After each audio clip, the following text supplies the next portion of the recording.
వాళ్ళందరూ కూడా నాతో పాటు కళ్ళు మూసుకొని ప్రార్థనలో ఏకీభవించండి. పరిశుద్ధాత్మ తండ్రి, నీకు కృతజ్ఞతాస్తుతులు చెల్లిస్తున్నాను.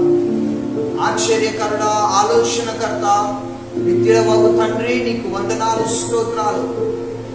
ఇదిగో నాయన, మమ్మల్ని మిక్కిలిగా ప్రేమించి నీ సజీవ రెక్కలలో మమ్మల్ని భద్రపరిచిన విధానాన్ని బట్టి నీకు వందనాలు చెల్లిస్తున్నాను.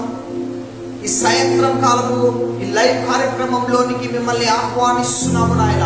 మా శక్తి చేతనైనను, మా బలము చేతనైనను, మా జ్ఞానం చేతనైనను ఇక్కడ ఏ కార్యక్రమము జరగదు, కానీ కేవలము నాయన మీ ఆత్మ ద్వారానే ప్రతి కార్యమును జరిపించండి ప్రభువా. ఇదిగో నాయన ప్రభువా, మిమ్మల్ని పాటలు పాడుతూ ఆరాధిస్తూ ఉంటుండగా ప్రభువా, మా స్వరాలని అభిషేకించండి.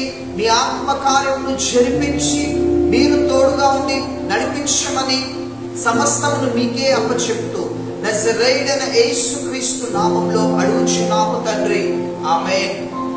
మనము పాటలు పాడుతూ ప్రభువుని ఆరాధిద్దాము. కాబట్టి ఈ లైవ్ కార్యక్రమం చూస్తున్న మీరు అందరూ కూడా మాతో పాటు కలిసి లైవ్ లో ఏకీభవించండి.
తండ్రి, నీకు కృతజ్ఞతాస్తుతులు స్తోత్రాలు చెల్లిస్తున్నాను ప్రభువా.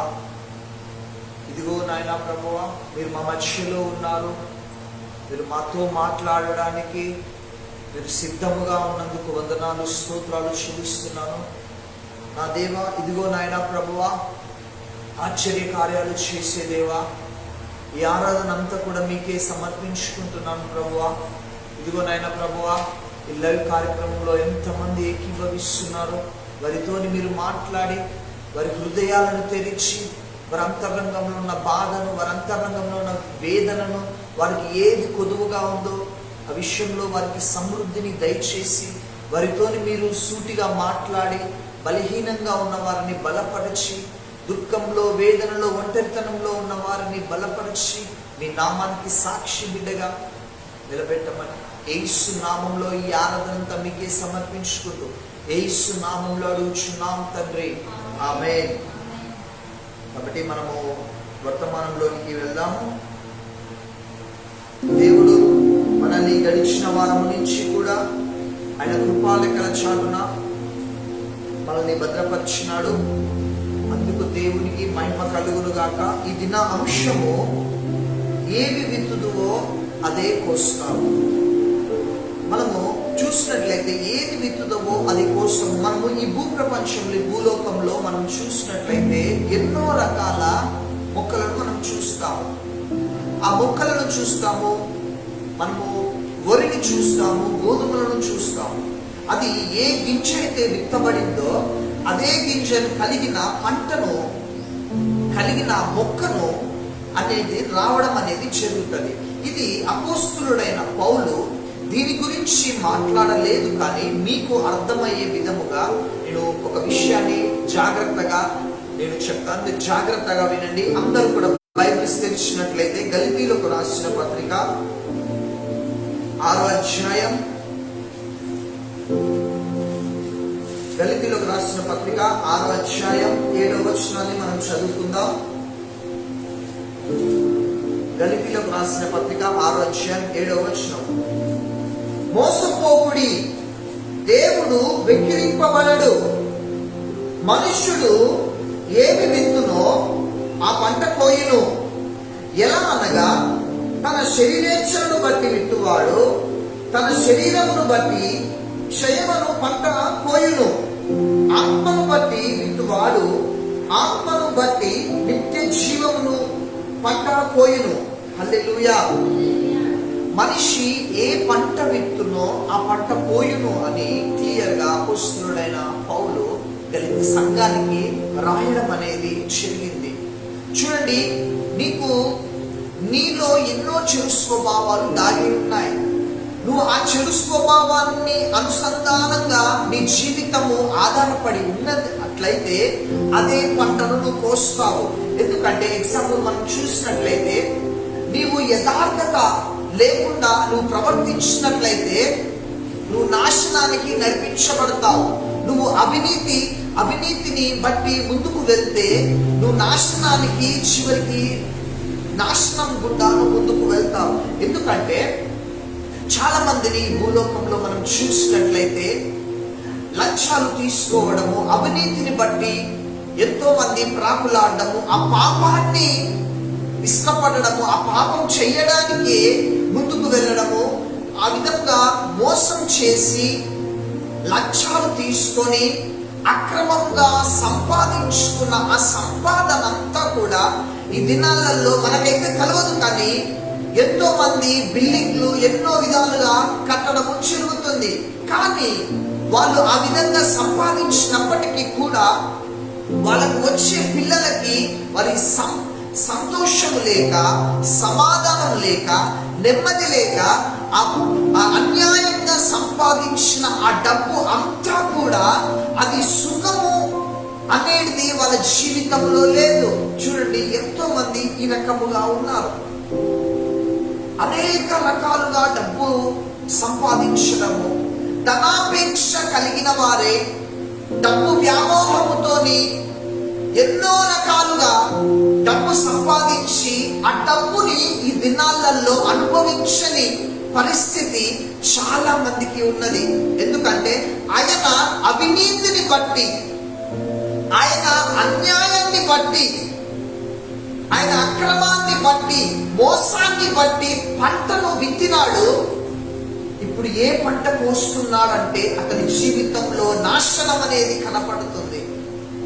అతని జీవితంలో సరైన ఆరోగ్యం లేని పరిస్థితి, అతని జీవితంలో సుఖశాంతులు లేవు, తన పిల్లలు అనారోగ్యంతో, అతనికి హృదయంలో మనశ్శాంతి లేదు, సమాధానం లేదు. అతను అనుకుంటున్నాడు, నేను ఎంత సంపాదించినా, ఎన్ని కార్లు కొన్నా, ఎన్ని బంగ్లాలు కొన్నా, నాకు ఈ దినము నాకు మనశ్శాంతి కరువైపోయింది, నాకు స్వస్థత లేని పరిస్థితి, నేను స్వస్థత పొందగోరలేకపోతున్నాను. ఏదో రకాల శోధనలు, ఏదో రకాల సమస్యలు, నేను అన్ని విషయాలలో డబ్బుకు ప్రాధాన్యత ఇచ్చినాను, అది నాకు మంచి ఆరోగ్యము తెచ్చిపెట్టలేకపోయింది అని. ఇది రీసెంట్ గా ఒక వ్యక్తి కరోనాతోని మృతి చెందాడు. అయితే కరోనాతోని మృతి చెందక మునుపు అతను చనిపోతాడన్న విషయం అతనికి తెలుసు. అయితే న్యూయార్క్ పట్టణం అది. ఆ న్యూయార్క్ పట్టణంలో ఈ వార్తలు మీరు అందరూ వినే ఉంటారు. న్యూయార్క్ పట్టణంలో జరిగిన విషయం ఏమిటి అంటే, అతను చనిపోయే ముందు తన స్నేహితుడికి చెప్పిన మాట ఏమిటి అంటే, నేను చనిపోతున్నాను, ఎంతో సంపాదించాను, కానీ నా డబ్బు అంతా కూడా, ఎంత డబ్బు ఉంది, ఆ డబ్బు నాకు మంచి ఆరోగ్యం ఇవ్వలేకపోయింది, ఆ డబ్బు నాకు ఏ విషయంలో కూడా నాకు సహాయం చేయలేకపోయింది, కాబట్టి నా ఆస్తిని మొత్తము కూడా అమ్మి రోడ్డు మీద ఆ డబ్బులు మొత్తం కూడా పడేసాయని చెప్పేసి వాళ్ళ స్నేహితులకు చెప్పడం జరిగింది. ఎందుకు అంటే, ఆ విధంగా చేయడానికి గల కారణం ఏమిటి అంటే, దీనితోనన్నా మనుషునికి డబ్బు వ్యామోహం పోతుందేమో, ఒక మంచి సందేశాన్ని ఇచ్చిన వాడినైతానని ఒక ఆలోచనతోని తన స్నేహితుడికి చెప్పడం అనేది జరిగింది. చూడండి, ఈ దినాలలో ఎంతో మంది మనము వార్తలు ఓపెన్ చేయగానే, న్యూస్ పేపర్ ఓపెన్ చేయగానే ఎంతో మంది ఘోరాతి ఘోరమైన దుస్థితి ఏర్పడినది. వారికి ఆ టైంలో డబ్బు సహాయం చేయట్లేదు. నాకు మంచి ఒక ఆక్సిజన్ సిలిండర్ దొరికితే చాలా అనుకుంటున్నారు. అది ఈ దినాలలో డబ్బు ఇచ్చినా కూడా దొరకని పరిస్థితి. ఎంత డబ్బు ఇచ్చినా కూడా దొరకని పరిస్థితి. చూడండి, నీ జీవితంలో నీతిని బట్టి పంటను కోస్తే నీ భవిష్యత్తు తరాలలో కావచ్చు, నీకైనా కావచ్చు, నీతిని బట్టి పంటను విత్తుతావు. హల్లెలూయా. ఎందుకంటే మన జీవితంలో అవినీతిని బట్టి ఎంతో మందిని మోసం చేసి, ఎంతో మందిని త్రొక్కి మనం ముందుకు వెళ్ళాలని అపవాదైన సాతాను ఎన్నో రకాలుగా ప్రేరేపించినప్పటికీ ఒక క్రైస్తవుని బిడ్డగా నువ్వు అటువంటి పాపంలో కానీ, అటువంటి అవినీతిలో కానీ, అటువంటి మోసంలో కానీ నువ్వు పడినట్లయితే తప్పకుండా నువ్వు అనుభవిస్తావు. అది దేవుడు నీతో మాట్లాడుతున్నాడు. ఇప్పటికైనా నీ యొక్క స్వభావము, నీ యొక్క మనస్తత్వము ఏ విధముగా ఉన్నదో అవన్నీ కూడా దేవుని కోసం విడిచిపెట్టవలసిన అన్ని కూడా ప్రభు నీతో మాట్లాడుతున్నా. అన్ని విడిచిపెట్టే. ఏది శాశ్వతం కాదు బిడ్డ, ఏది శాశ్వతం కాదు. నువ్వు ఎవరిని బట్టి నువ్వు విరవీగుతున్నావో, ఎవరిని బట్టి నువ్వు గర్వపడుతున్నావో, దేనిని బట్టి అతిశయపడుతున్నావో, గర్వము అనే పంటను విత్తుతే నువ్వు నాశనానికి నడిపించబడతావు. దేవుని యొక్క వాక్యం సెలవిస్తుంది, గర్వము నాశనానికి నడిపిస్తుంది. అదే విధంగా నువ్వు భూమి మీద బ్రతికి ఉన్నన్ని రోజులు కూడా స్వార్థంతో ముందుకు వెళ్తే చివరికి వచ్చేసరికి నువ్వు ఆ స్వార్థమే నీకు ఒంటరితనాన్ని చూపిస్తుంది. ఆ స్వార్థపూరితమైన స్వభావమే చివరికి ఒంటరితనాన్ని నువ్వు అనుభవించే దుస్థితి నీకు తీసుకురావడం అనేది జరుగుతుంది. మూడవ విషయము, వాళ్ళ గురించి వీళ్ళ గురించి నువ్వు చెడ్డ మాటలు మాట్లాడడము, వాళ్ళ గురించి వీళ్ళ గురించి నీ నెగిటివ్ కామెంట్స్ ఇవ్వడం మానేయ్. ప్రభు నీతోనే మాట్లాడుతున్నాడు. ఎన్ని దినాలు ఎవరి గురించి అయితే నీకే విషయం కలగకుండా నెగిటివ్ గా కామెంట్స్ ఇస్తూ ఎంతో మంది నీకు తెలవకుండానే నీ చుట్టూ శత్రువులు ఏర్పడిన పరిస్థితి నీకు ఏర్పడినది. ఎందుకంటే దేవుని వాక్యం సెలవిస్తున్నది, దేవుడు ఆశపడుతున్నది, నిన్ను బట్టి ఆశపడుతున్నది ఏమిటి అంటే, బలహీనతలో ఉన్న వారికి నీ యందు పరిశుద్ధాత్మ దేవుడు బలపరచాలని ఆశపడుతున్నాడు. ఆమేన్.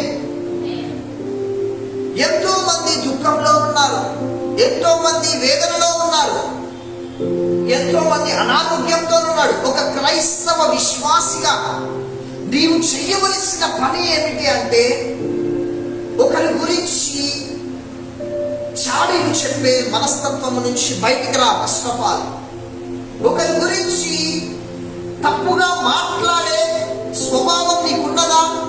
దాని నుంచి నువ్వు బయటికి రా.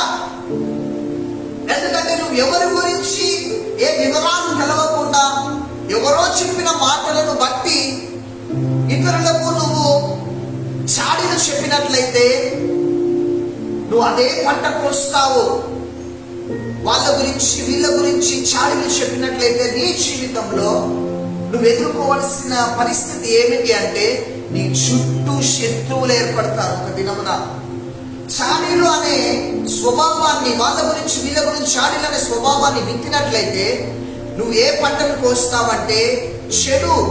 నీ చుట్టూ ఉన్న వాళ్ళందరూ కూడా ఒక దినమున నీకు శత్రువులు అయిపోతారు. ఎవరు కూడా నీకు సహాయం చేయరు, ఎవరు కూడా నీకు ఆదుకోరు. వాళ్ళ మనసులో ఉండేది ఏమిటంటే, ఆనాడు నా గురించి తప్పుగా వీడు మాట్లాడిండు అని మనసులో పెట్టుకొని రివెంజ్ తీర్చుకోవాలనే ఈ భూప్రపంచము ఉన్నది. కానీ ఒక క్రైస్తవునిగా ఒక వ్యక్తి గురించి తప్పుడు ప్రచారము నీ చెవిలో పడ్డదా? ఒక క్రైస్తవునిగా ప్రభువు నీ యందు కోరుకున్నది ఏమిటి అంటే, అతని బలహీనత కోసం నువ్వు ప్రార్థన చేయడం మాత్రమే. హల్లెలూయా. అతని బలహీనత కోసం నువ్వు ప్రార్థన చేసే అనుభవం. ఎప్పుడు కూడా మనిషి యొక్క నైజం ఏమిటి అంటే, అతను చేసే మంచి కార్యాలన్నింటినీ కూడా పక్కకు పెట్టేసి అతనిలో ఉన్న చెడునే ఎత్తిపెట్టి మాట్లాడతారు. అది క్రైస్తవుడైనా ఒక అన్యుడైనా అతనిలో ఉన్న చెడు స్వభావం ఏముందో ఆ చెడు స్వభావాన్నే ఎత్తిపెట్టి మాట్లాడతారు. ఎంతసేపు ఉన్నా అతను ఈ కార్యం, మంచి కార్యం చేసినప్పుడు ఆ మంచి కార్యాన్ని గుర్తు చేసుకోరు. అతనిలో ఉన్న చెడునే గుర్తు చేసుకొని, చెడునే తలంచుకొని ఎప్పుడు కూడా అతన్ని మానసికంగా బాధ పెట్టే మనస్తత్వం, అది మానవుని మనస్తత్వం. ప్రభువు కోరుకుంటున్నాడు ఏమిటి అంటే, ఒక బర్రె ఉన్నది, ఒక ఎగ్జాంపుల్ చెప్తాను. ఒక బర్రెలో పేడ వస్తుంది, పాలు వస్తాయి.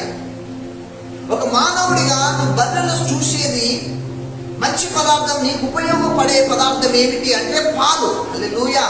పాలును నువ్వు స్వీకరిస్తావు, దానితోని నువ్వు చేయవలసిన మంచి మంచి పనులన్నీ నువ్వు చేస్తావు. అది నీకు ఆరోగ్యాన్ని ఇస్తుంది. కాబట్టి నువ్వు పేడని నువ్వు ఒక మూలలో పడేస్తావు. దాని గురించి నువ్వు ఆలోచించు. అదే విధంగా ఒక మనిషిని నువ్వు చూసినప్పుడు అతనిలో ఉన్న మనిషిని చూడాలి, అతని యొక్క మంచి లక్షణం ఏంటో చూడాలి, అతను ఏ బాధలో ఉన్నాడో చూడాలి, అతను ఏ అనారోగ్యంతో ఉన్నాడో చూడాలి, అతని అంతరంగంలో ఉన్న వేదన ఏంటో నువ్వు చూడాలి. చూసి దాన్ని బట్టి నీలో నుంచి పరిశుద్ధాత్మ దేవుడు ఆశపడుతున్నది ఏమిటి అంటే, అతనిని ఆదరించాలని ఆశపడుతున్నాడు, అతన్ని ఓదార్చాలని ఆశపడుతున్నాడు. కానీ నువ్వు దురాత్మ స్వభావముతోని అతన్ని బాధ పెడుతున్నావు, మానసికంగా కృంగదీస్తున్నావు.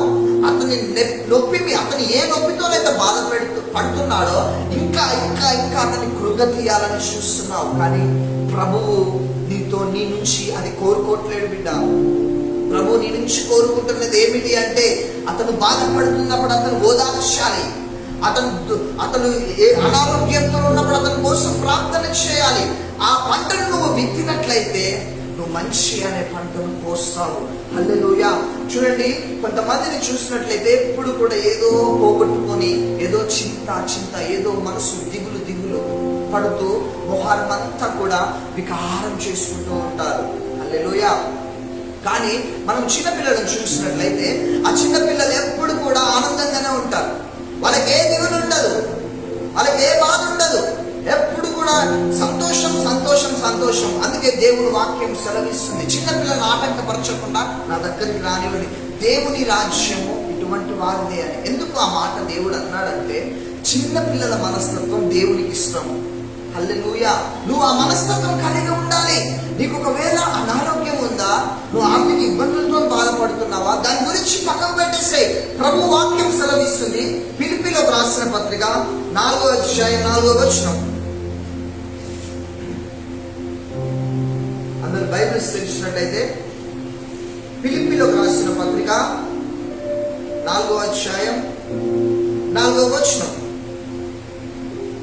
ఎల్లప్పుడూ ప్రభునందు ఆనందించుడి, మరల చెప్పుదును ఆనందించుడి. హల్లెలూయా.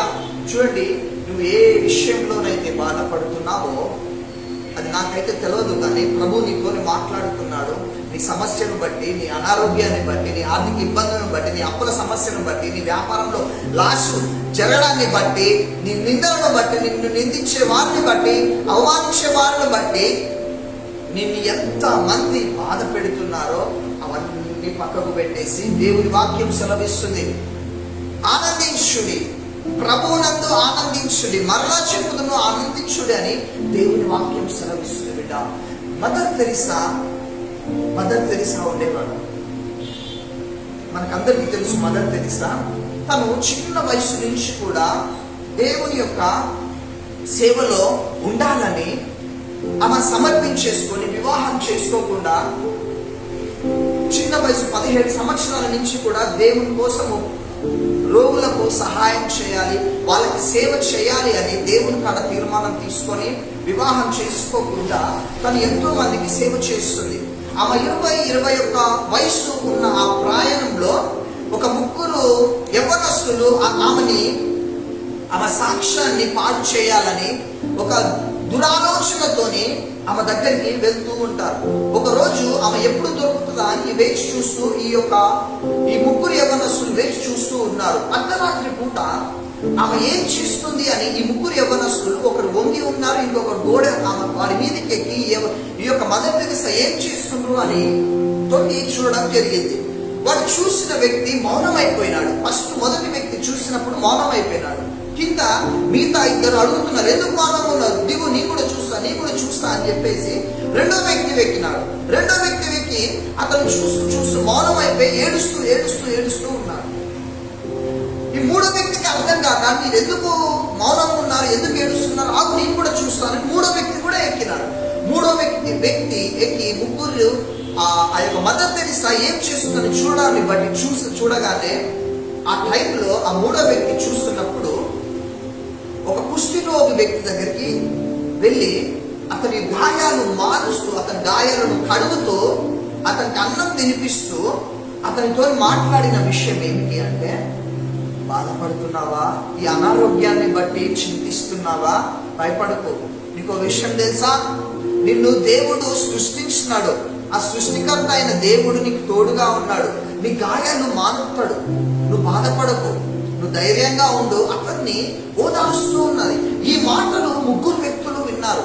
అతని వాళ్ళలో ఉన్న దురాలోచన, వాళ్ళలో ఉన్న మూర్ఖపు స్వభావం, వాళ్ళలో ఉన్న క్రూరత్వం అంతా కూడా తొలగిపోయి వాళ్ళు మనసు మార్చుకొని మదర్ తెరీసా దగ్గరికి వెళ్ళి, మేము కూడా మీ ముగ్గురము కూడా మీ సేవ చేయాలని, మీతో పాటు మీకు సహకారిగా ఉండాలని, మీ సేవ చేయాలని నేను ఆశపడుతున్నానని చెప్పేసి అనగానే, ఈ మదర్ తెరీసా ఎందుకు చేయాలనుకుంటున్నారని చెప్పేసి అనగానే, మేము ముగ్గురము కూడా మిమ్మల్ని పతనం చేయాలని దురాలోచనతో మేము వచ్చాము, కానీ మీరు చేస్తున్న ఆ సేవను బట్టి మా మనసులను మేము మార్చుకున్నాం. హల్లెలూయా.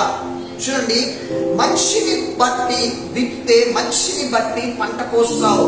మనిషిని బట్టి మదర్ తెరీసా పంటను విత్తింది, మనిషిని బట్టి పంటను కోసింది, ముగ్గురిని రక్షణలోనికి తీసుకొచ్చింది. నీ జీవితంలో ఎప్పుడైనా సరే నువ్వు అనుకుంటావు, ఒకరికి సహాయం చేస్తే, ఒకరిని ఆదుకుంటే ఆ యొక్క పుణ్యం మనకి ఎప్పుడు ఉంటది. అది ఎంత నువ్వు ఒకరికి పాపమైన పుణ్యమైన, ఒకరికి సహాయం చేసినా, ఒకరి మోసం చేసినా అది నీ చుట్టే తిరుగుతుంటది. ఒకరికి సహాయం చేస్తే, ఒకరిని ఆదుకుంటే ఆ ఆదరణ కావచ్చు, ఆ సహాయం కావచ్చు, ఒక టైం నువ్వు వచ్చినప్పుడు, నువ్వు అనారోగ్యంతో ఉన్నప్పుడు కావచ్చు, నువ్వేదో సమస్యలో ఉన్నప్పుడు కావచ్చు, నీవు చేసిన పుణ్యం మరల నీకే దక్కుతుంది. అదే విధంగా పాపమైన జాగ్రత్తగా, పాపమైనా సరే నువ్వు ఒకవేళ ఒకరిని మోసం చేసినావంటే నువ్వు కూడా ఒక టైం వచ్చినప్పుడు నువ్వు మోసపోతావు. ఒకరిని నువ్వు బాధ పెట్టినట్లయితే ఒక టైం వచ్చినప్పుడు నువ్వు కూడా బాధపడతావు. నిన్ను బాధ పెట్టే వాళ్ళు అనేకులు తయారవుతారు. చూడండి, జాగ్రత్తగా వినండి.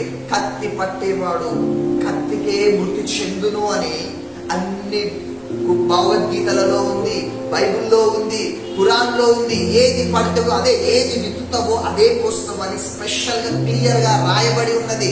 అందుకే బిడ్డ, ఈ యొక్క ప్రస్తుత దినాలలో, ఈ అంత్య దినాలలో, ఈ చివరి రోజులలో నువ్వు నేర్చుకోవాల్సిన విషయం ఏమిటి అంటే, ఒకవేళ అన్యాయంగా నువ్వు ముందుకు వెళ్తున్నావా, ఒకవేళ ఒకరిని తొక్కుకుంటూ ఒకరిని మోసం చేస్తూ ముందుకు వెళ్తున్నావా, చూడు, భూ ప్రపంచంలో ఎంతో మంది నశించిపోతున్నారు. పుట్టగొడుగులాగానే మరణిస్తున్నారు.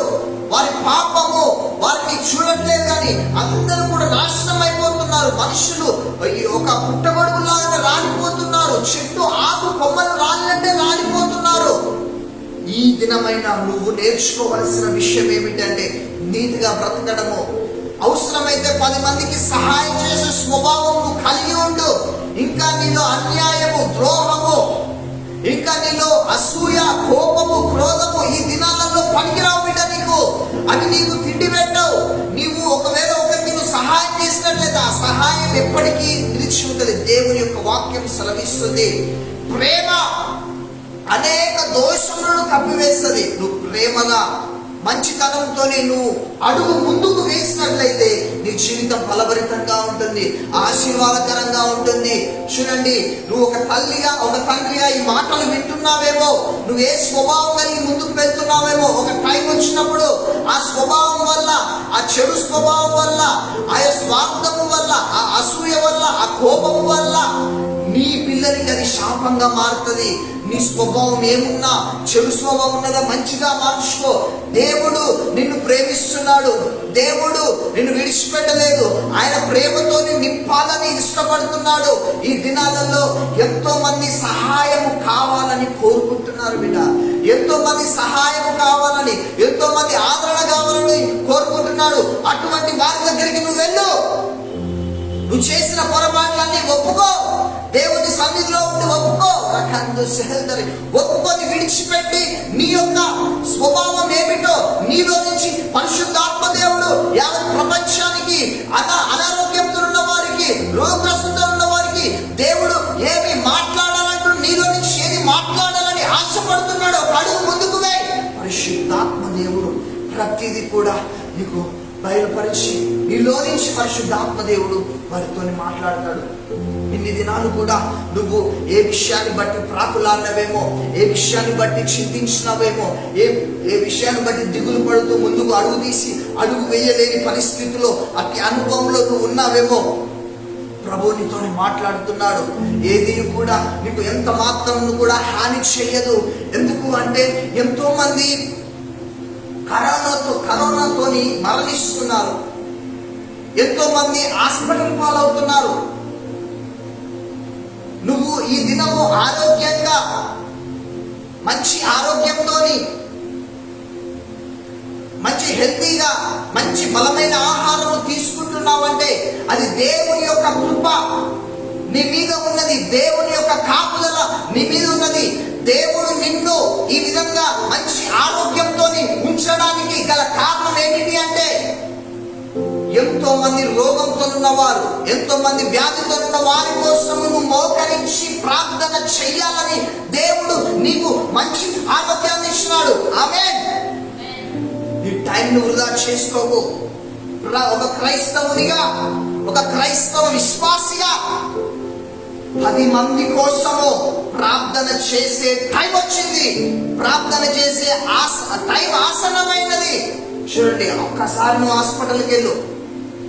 ఎంతో మంది భయంకరమైన రోగముతోని, కరోనా రోగముతోని బాధపడుతున్న వాళ్ళు, అలాంటి వాళ్ళకి ఈ టైంలో కావలసినది ఏమిటి అంటే క్రైస్తవుని ప్రార్థన కావాలి. నీవు ప్రార్థన చేస్తే దేవుడు వారి జీవితాలలో అద్భుతం చేస్తాడు. నీవు ప్రార్థన చేస్తే మరణ పడకలో ఉన్న వాళ్ళని సైతం దేవుడు లేపడానికి సిద్ధంగా ఉన్నాడు. కానీ నువ్వు ప్రార్థన చేయలేకపోతున్నావు. నిన్ను సాతాను ఆ విధంగా కంట్రోల్ చేస్తుంది. ఈ మాటలు వింటున్న నీవు ఇకనైనా ఈ రోజు నుంచి మొదలు పెట్టు. వారి కోసం ప్రార్థన చేయి. వారి కోసం ప్రార్థన చేయి. నీ కోసం ప్రార్థన చేసే వాళ్ళు నీకు తెలియకుండా ఎంతో మంది ఉన్నారు. కాబట్టి నీవు ఈ అంత్య దినాలలో, ఈ చివరి రోజుల్లో ఏ తెగుళ్ళు నీ గుడారాలకు రాకుండా ప్రభు నిన్ను కాపుదల వహించినాడంటే రోగంతో ఉన్న వారి కోసం నువ్వు ప్రార్థన చేసి వారిని వాళ్ళ యొక్క స్థితిగతులను తెలుసుకొని, నీ చుట్టూ ఉన్న వారే కావచ్చు, నీ బంధువులే కావచ్చు, నీ రక్త సంబంధికులే కావచ్చు, వాళ్ళ కోసం ప్రార్థన చేయడమే దేవుడు నీకు నేర్పించింది. నువ్వు ఆ పంటను విత్తినట్లయితే ఎన్నో ఆత్మలని రక్షించిన వాడవైపు బిడ్డ. నాతో కళ్ళు మూసుకొని, లైవ్ లో ఉన్న వాళ్ళందరూ కూడా కళ్ళు మూసుకొని ఏకీభవించండి.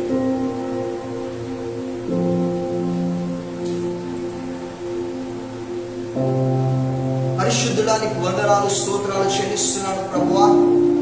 ఎంతమంది అయితే ప్రభువా ఈ లైవ్ కార్యక్రమంలో ఏకీభవించినారు, వారితో మీరు మాట్లాడిన విధానాన్ని బట్టి నీకు వందనాలు చెల్లిస్తున్నాను. పరిశుద్ధుడానికి వందనాలు, స్తోత్రాలు ప్రభువా. ఇదిగోనైనా ఏ పంట విత్తుతారో ఆ పంటనే పోస్తారని నీకు సెలవిచ్చినావు. ఇదిగోనైనా ప్రభువా, వాళ్ళలో ఏ చెడు స్వభావం ఉన్నదో ఆ స్వభావం అంతా తీసివేయండి. వారిని ఆశీర్వాదకరముగా, దీవెనకరముగా ఉంచండి. వారిలో ఉన్న ప్రతి సమస్యను, ఒకవేళ కరోనా అనే అనుమానంతో ఉన్నారా, ఆ అనుమానాన్ని తీసివేయండి ప్రభు. ఆ భయాన్ని తీసివేయండి ప్రభు. కరోనా పాజిటివ్తో బాధపడుతున్నారా ప్రభు, వారిని ఇప్పుడే తాకి ముట్టి స్వస్థపరిచి స్వస్థత వారికి శీఘ్రముగా దొరుకునుగా కానీ ప్రార్థిస్తున్నారు. వారి జీవితం అంతా కూడా ఆనందకరంగా ఉండాలి, ఆశీర్వాదకరంగా ఉండాలి ప్రభువా. యావత్ ప్రపంచాన్ని, భారతదేశాన్ని మీరు జ్ఞాపకం చేసుకోండి ప్రభువా. ఇదిగో ప్రభువా, ఎవరు కూడా నాయన ప్రభు కరోనాతో మరణించడానికి వీలు లేదు ప్రభువా. అటువంటి మరణపు దూతలను నేను ఇప్పుడే యేసు నామములో బంధిస్తున్నాను ప్రభువా. ఇదిగో ఇదిగో నాయన ప్రభువా, వారిని మీరు తాకండి ప్రభువా, ఆ వైరస్ నుంచి విడుదలివ్వండి ప్రభువా. ఎవరైతే ఆక్సిజన్ దొరకక ఇబ్బంది పడుతున్నారో ఇప్పుడే నజరేయుడైన యేసు నామములో వారికి ఆక్సిజన్ దొరుకును గాక. వారికి ఎవరైతే మెడిసిన్స్ లేక, ఎవరికైతే వ్యాక్సిన్ దొరకక ఇబ్బందులు పడుతున్నారో వారికి అన్ని కూడా అనుగ్రహింపబడును గాక అని ప్రార్థిస్తున్నారు. ఈ వాక్య విన్న వారందరి హృదయాలలో ప్రభువా, ఈ వాక్యం వారి హృదయాల్లో నిలిచి ఉండేలాగా సహాయం చేయండి ప్రభువా. వారిపై మీ కృప కాపుదలను మీరు అనుగ్రహించండి ప్రభువా. ఇదిగో నాయన ప్రభువా, ఈ క్రైస్తవ విశ్వాసులు మా సంఘము అంతా కూడా నీతిని బట్టి పంట విత్తే అనుభవంలో ఉండాలి ప్రభువా. ఇదిగో నాయన ప్రభు, అవినీతి వాళ్ళలో చచ్చిపోవాలి, స్వార్థం వాళ్ళలో చచ్చిపోవాలి, గర్వం వాళ్ళలో చచ్చిపోవాలి ప్రభువా. ప్రేమతో నింపబడాలి ప్రభు, కనికరంతో నింపబడాలి ప్రభు, జాలితో నింపబడాలి ప్రభు, కరుణ హృదయులై ఉండాలి ప్రభువా. ఇదిగో నాయన దానియేలును మీ కృపాక్షేమములు వెంట వచ్చినట్లుగా ప్రభువా, మా సంఘానికి క్రైస్తవులందరికీ కూడా మీ కృపాక్షేమములు వెంట వచ్చేలాగా కృప చూపండి ప్రభువా. ఇదిగో నాయన ప్రభువా, మేము శుభవార్తలు వినాలి ప్రభువా. మా యొక్క భారతదేశాన్ని బట్టి ఈ కరోనాతో బాధపడుతున్న ఆ కరోనా వైరస్ నుంచి ఆయన శుభవార్త వినాలి ప్రభువా. ఆ వైరస్ అంతా కూడా కాలిపోతుంది, తగ్గిపోతుందనే శుభవార్తలు వినాలి. అనేకులు బాగుపడుతున్నారనే శుభవార్తలు వినాలి. అనేకులు స్వస్థపడుతున్నారనే శుభవార్త వినాలి ప్రభువా. అనేక మరణాలన్నీ కూడా ఆగిపోవులుగా కానీ ప్రార్థిస్తూ ఈ ప్రార్థన, ఈ యొక్క వాక్యం అంతా మీకే సమర్పించుకుంటూ యేసుక్రీస్తు నామములో అడుగుచున్నాము తండ్రి. ఈ లైవ్ కార్యక్రమం చూస్తున్న నీవు లైక్ చేయి, అనేకులకు షేర్ చేయి, కామెంట్ చేయి. తద్వారా నిన్ను, నీ కుటుంబాన్ని దీవించి ఆశీర్వదించును గాక. Amen, amen, amen. Praise the lord.